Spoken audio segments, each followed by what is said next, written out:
برداشت کرنا سیکھو گے. یاد رکھو میرے بچوں، اگر آپ صبر سیکھ گئے تو کوئی آپ کو پکڑ نہیں سکے گا. آخرت کے سفر میں اگر تیز چلنا چاہتے ہو اور سب سے آگے نکلنا چاہتے ہو تو صبر کی فراری پہ سوار ہو جاؤ. تمہیں کوئی پکڑ نہیں سکے گا، تمہارے کوئی قریب بھی نہیں آ سکے. کہ دنیا میں صبر کرنے والوں کا قحط آ گیا. بڑے بڑے علماء ہیں اخلاق سے خالی، بڑے بڑے علماء ہیں صبر جانتے ہی نہیں. اور پورا معاشرہ تم سیکھو. علم کی کمی ہو تو اچھے اخلاق اس کو چھپا دیتے ہیں، اخلاق کی کمی ہو تو بڑے سے بڑا علم بھی اسے چھپا نہیں سکتا. سارے عیب ہوں اور اخلاق اچھے ہوں تو اخلاق وہ چادر ہے جس میں سارے عیب چھپ جائیں گے. بس ساری صفتیں ہوں اور بد اخلاق ہو تو ہر صفت کو بد اخلاقی چھپا دے گی. میرے نبی نے نماز لمبی پڑھی، اللہ نے روک دیا، کہا نہیں چاہیے. ما انزلنا علیک القرآن لتشقی، مختصر نماز پڑھیں، درمیانی نماز پڑھیں. پیسہ سارا خرچ کر دے، اللہ نے روک دیا.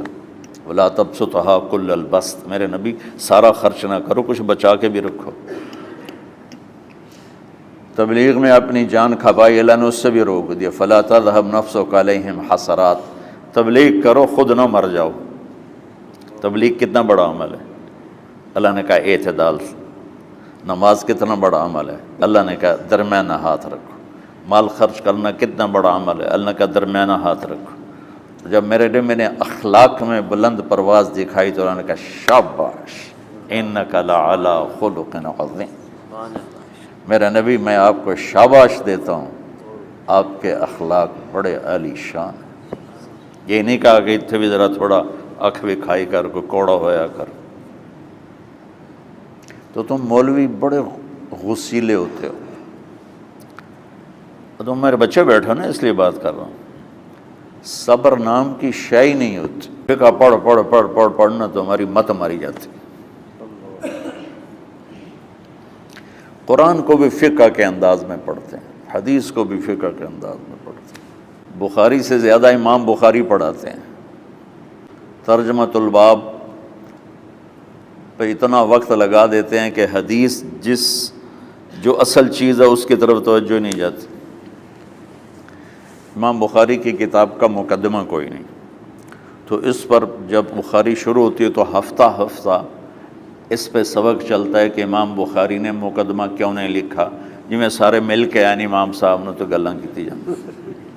میں اس کا اتنا آسان 1 منٹ میں اس سارے سبق کو ختم کر دیتا ہوں بخاری شریف کے، کہ دیکھو بھائی امام صاحب کا دل نہیں کیا مقدمہ لکھنے کو، اس لیے انہوں نے نہیں لکھا. گلموں کہ تم خوشی سے جاؤ.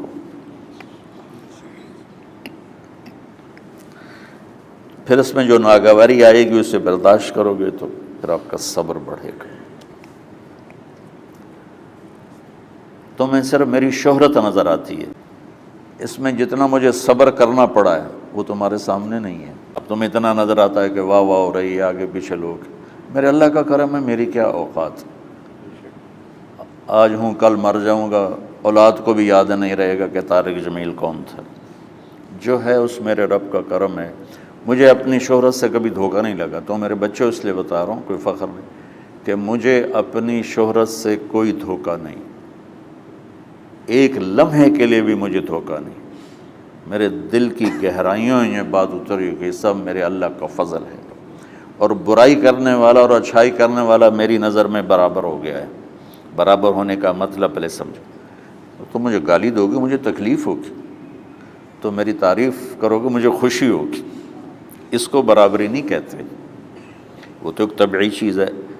یہ میں نے ہاتھ پہ اپنا ہی ہاتھ مارا تو اس کو درد ہو رہا. تعریف کرنا اور برائی کرنا برابر ہو جانے کا مطلب یہ نہیں ہے کہ برائی سن کے اثر نہیں ہوتا اور تعریف سن کے اثر نہیں ہوتا، نہیں، برابر ہونے کا مطلب بتا رہا ہوں، اس کی توفیق، تائید، رحمت اپنی اولاد کو بتا رہا ہوں۔